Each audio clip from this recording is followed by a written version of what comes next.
to know her as she tells you who she is, and she will describe herself. She has chosen about 8 pictures, wrote the captions, and she has some notes that she has written so she can tell you a brief few stories about herself. Thanks, Mom. We went out to eat at the Bevis at Chicago, a district center. We went to see the Brothers of Wicked.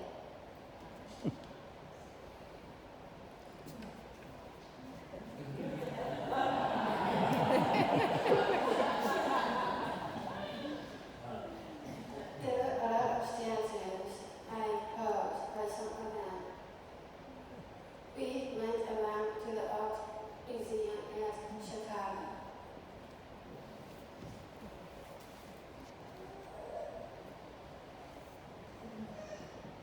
I felt more being into the dramatic acts of realities that I have.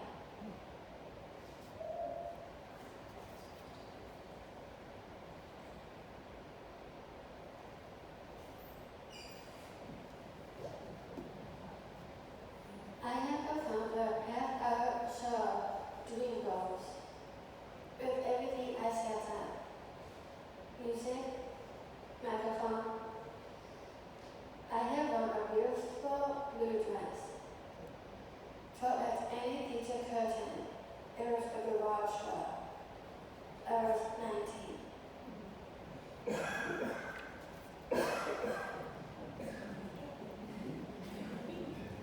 I dressed up in a skinny dress.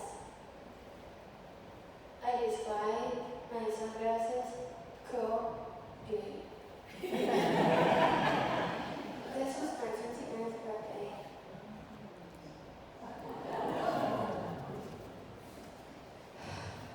I will go like this.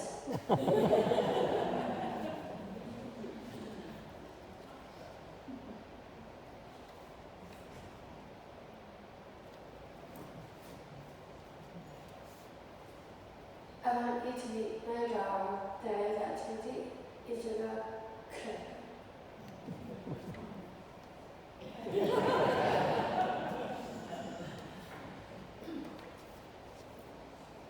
These are not my grandchildren, Forrest's cats, Cinder and Ninja. Oh. I love this girl. She is a real animal, likes to take charge of her personality, wherever she likes to go. At night to bed, she walks over to my side and curls up to me.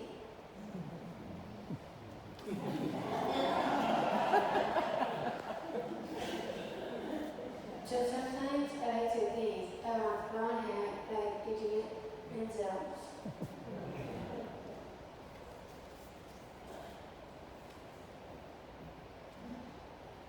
After around 29, I prepared myself to hide in a closet.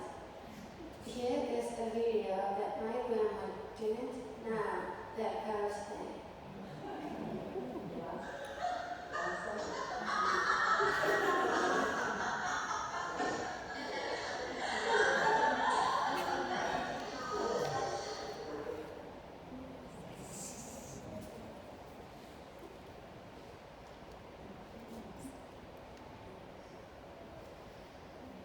My dad had surprised me opening box to box that I had got in my hand for the tickets to see Idiot and Zell in concert.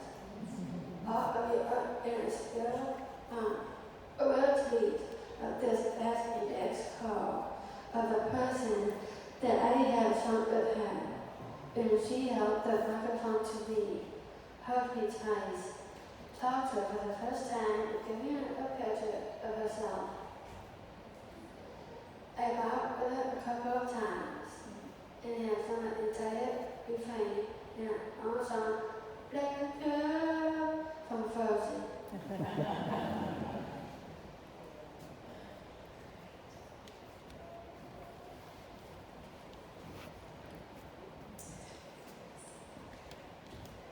Okay, so this idea of normalcy, also called normality, according to Webster, is the condition of being normal, the state of being usual, typical, or expected. Well, our news from the pediatrician, the day that Kari was born was anything but usual, typical, or expected. He came into my room about 5 hours after delivery, and I said, "How's Kari doing?" And he said, "Well, we're having a few problems. Do you have any Kleenex?" And I looked around the room and said, "There's toilet paper in the bathroom." I didn't know what was coming here. And he said, they think the baby has Down syndrome. And he was crying, and I was in shock and didn't know what to expect. And after he left, I cried and cried and cried and cried. And this was instigated because, as I reflect back on this, society told me that something not normal was something to cry about. Little did I know, little did we know, the joy that this girl was going to bring into our lives and the lives of so many. And when we asked the doctor what we could expect of her as an adult, he said, "Well, she'll probably function as a 5-year-old level, and maybe she'll be able to brush her hair." That was what we were told. She has far out past those expectations. So how do we determine or affirm what is normal? One of the easy kind of surface ways is what's called the normative gaze.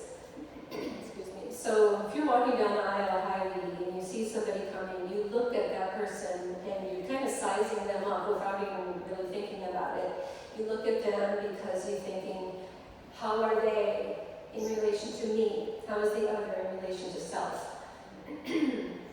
And when you see someone you think is normal, it affirms your normalcy. Okay? So there was a research study done.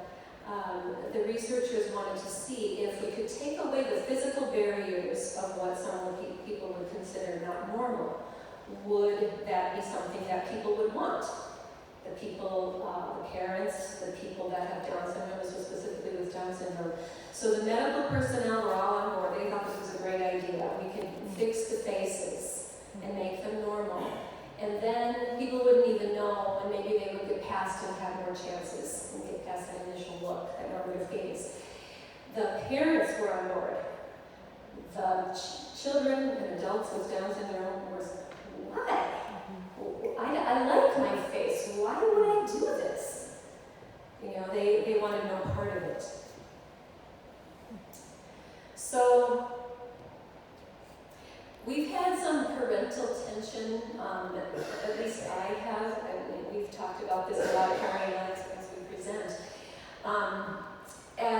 This tension between trying to let her be free and do things that she does, at the same time, always trying to shape her to be normal and fit in.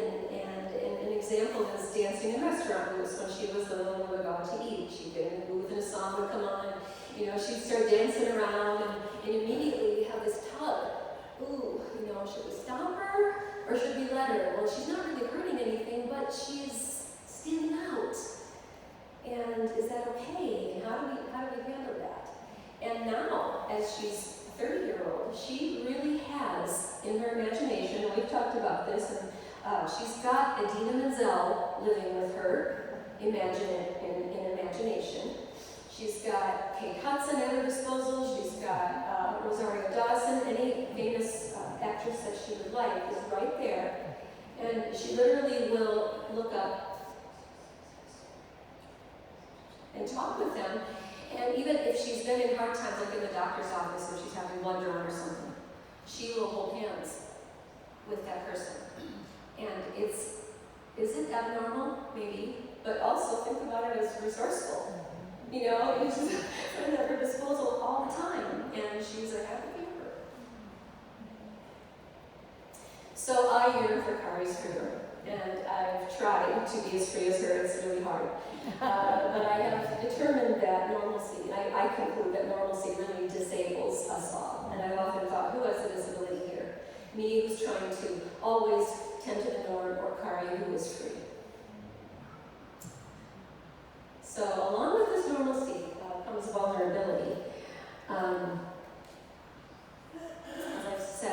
parenting decisions is normal constrains freedom, and you have to always be making that choice.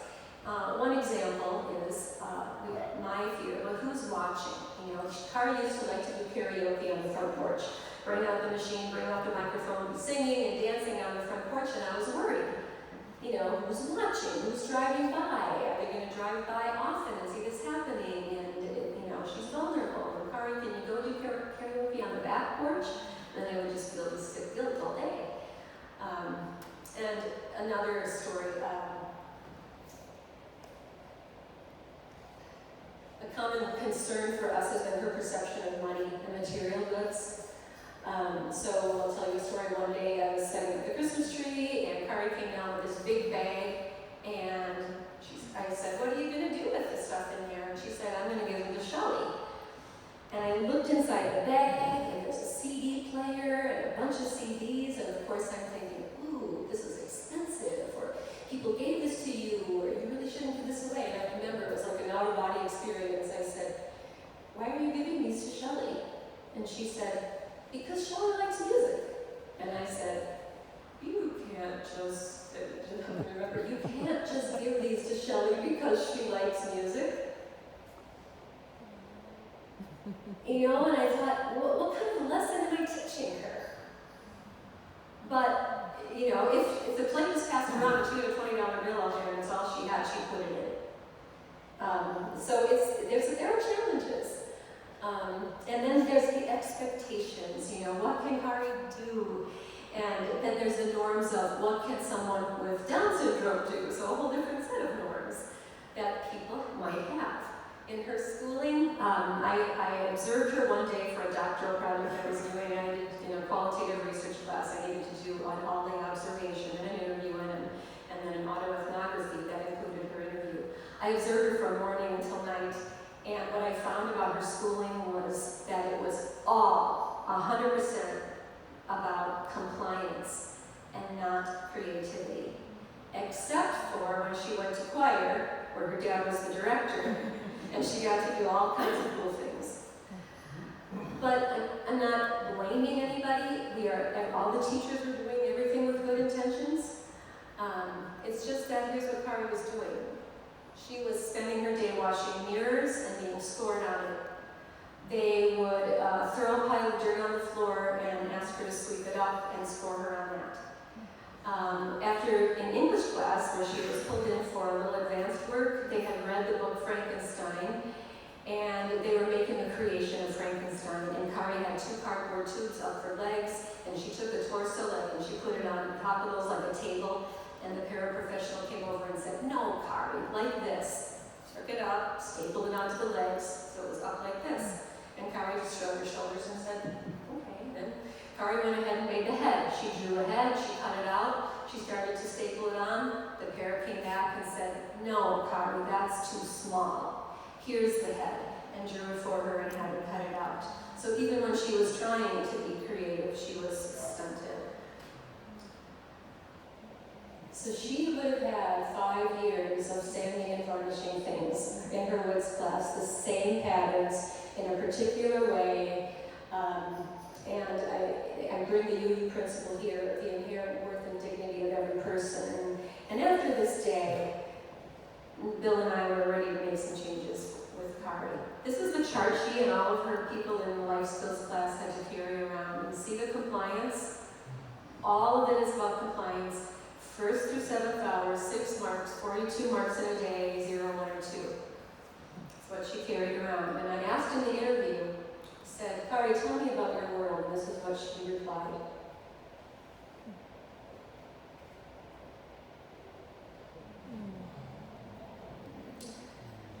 So her idea of normal was dry, boring. And she wanted to be different. So, new direction. We had a big abnormal meeting. We had about 12 people around the table, the special ed director for the district, the special ed head of the school, the principal, the guidance counselor, all of her teachers, and said we want her to be in the general curriculum with support and learn what she can in each of the classes, learn the main things that are important for her. We wanted to know what else she could do, and so did she.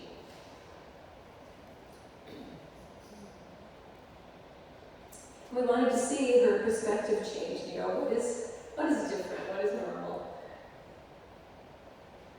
So let's see what we discovered she could do. Kari, if you want to chime in on anything, come on up. She drew a self-portrait. The art teacher did not touch this. I know the art teacher because I worked with her at a school at one point.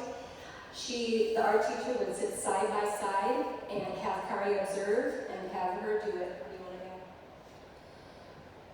to add? In our class, I have pencil and shooting me going into the gray color pencil, and I have highlighted or something on my own head, how my eyes would be rounded, the pointy nose. Sorry, stuffing this today. I do have a small mouth, and how can I make my chin actually? So she had you observe things you never had observed before. She made these beautiful still life paintings that hang in our dining room. She took a photography class and she's an excellent photographer. She created speeches, and this particular one she was teaching a class about sign language, and she ended up with an index card with 6 different dots on it in different colors, and that's all she needed for the cue to give a 7-minute speech by memory. Wow. And the teacher came down afterward to Bill's room, because he was in the choir room, and she was crying, and she said, I had no idea. This is a defining moment in my teaching career. And in choir, she got to sing, she led warm-ups with other kids, and she performed in concerts. Okay, a couple of things before we do our final reflection, and Kari shares with you on dance. I'd like you to leave with this idea of person-first language. If there's one thing you leave with, we hear the autistic child, the Down syndrome person, but we don't say, my cancerous uncle. Right? So we need to label jars, not people. People are pickles that are always sweet or always dill. They have all kinds of characteristics, and we don't want to put the characteristics before. So you say the child who has autism. And finally, the disability studies model has been around for a long time in the UK, only here for 30, 35 years, but it is about, the philosophy is you're not born with a disability, or you don't develop one. The disability really is caused by how others respond to you. Okay? So the disability studies is you don't have the disability. The disability is caused by how people respond to you. This all ties into that idea of normalcy. So for our final sharing, I'm going to just read a reflection and I'm going to do a dance from This Is Me.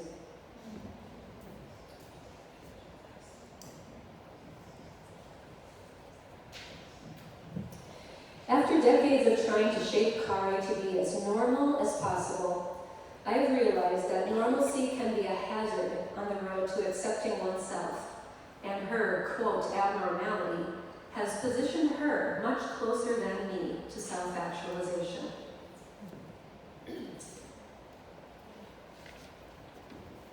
As Kari approaches middle adulthood and I see the freedom with which she seems to experience life, I know that any further attempts by me to normalize her serve more to satisfy my drive to be a good mother than to raise her chances of finding fulfillment. In fact, my very act of suppressing what society labels as inappropriate behaviors actually reduces her freedom. Looking back through her individualized education plans, I shudder at some of the goals we helped set and the comments regarding her, quote, improvement, of which I was proud at the time. Here are a few. Grade 4, fall. When meeting or greeting others, Kari will give a high five or handshake instead of a hug 100% of the time. Grade 4, spring. Kari has improved a great deal in not acting silly. Grade 6, fall. While appropriate and inappropriate sitting posture was recorded every minute for a 30-minute period, Kari demonstrated 2 incidences inappropriate sitting posture. Grade 7, spring. Now think about that. What were you doing in grade 7 in the spring? Grade 7, spring. Things not to do to our friends. Don't talk about kissing, hugging, or going out with boyfriends. When I read these goals and comments, I am ashamed that I ever took part in the planning or celebration of any of them.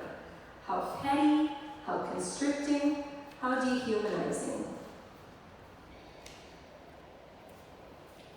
Does the world not need more hugs and silliness? Why in the world are we trying to squelch her unconditional love and freedom of expression? Shame on us. And shame on society for making us feel we were doing the right thing. Kari didn't want to be normal anymore. She wanted to be different. She stated the best goal of all, and it is not measurable. The world needs more normal scrapping Karis.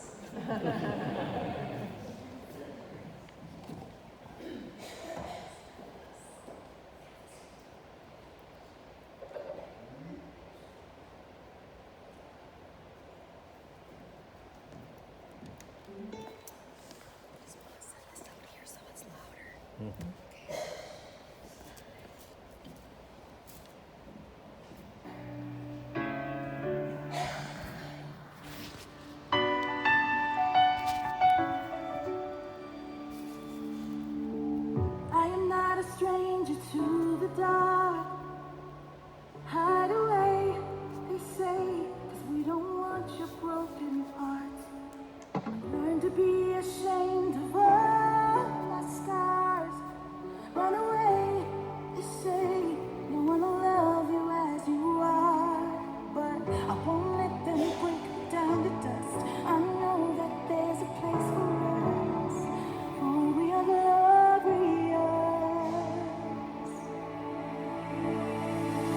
When the sharpest words wanna cut me down, I'm gonna send the blood, gonna drown a mind. I am brave, I am bruised, I am who I'm meant to be. This is me. Look out, 'cause here I come, and I'm marching on to the beat I drum. I'm not scared to be seen. I make no apologies. This is me.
learned that at dance.